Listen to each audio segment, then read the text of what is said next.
of replies on Facebook on how I did the garage door opener. So I'm going to take it apart in reverse. First, we're going to take off your bolt here.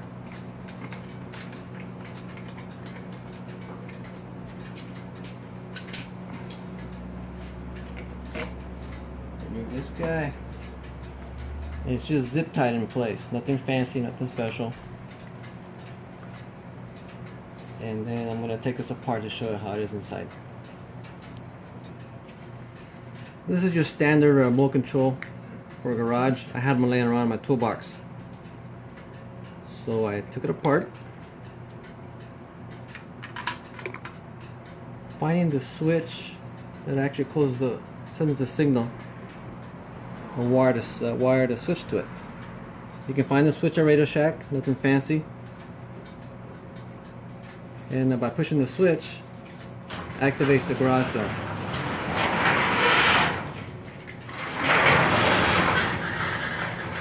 So wire switch to it, 22 gauge, 24 gauge, not a big deal. Get some heat shrink on your switches.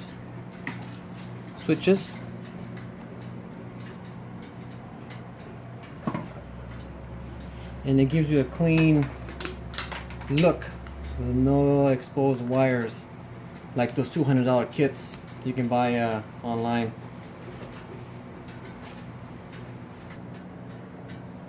So once you solder your wire in place, your switch, I recommend when you drill the hole, use some blue tape so you don't scratch your chrome.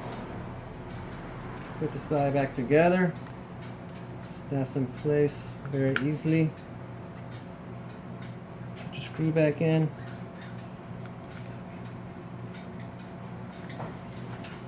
Get a zip tie, zip tied inside.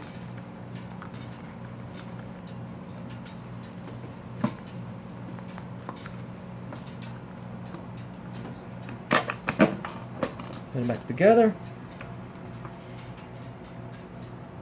Clean look, no wires exposed anywhere. You don't have to use your switches. Like the kits you buy online, you have to wire another cable to a switch and zip tie the cable all the way down. Nothing fancy. You can do it for under 20 bucks or less if you have the extra garage door opener. And if you're a weather rider, you can buy a waterproof switch. I don't ride in the rain, so I don't need it, but I have it. Once that's set up,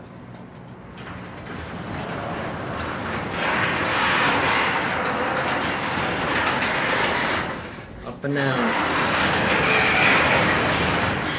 Any questions, give me a call, gsuarez.gs@gmail.com, or send me an email, don't call me. Okay? Safe riding.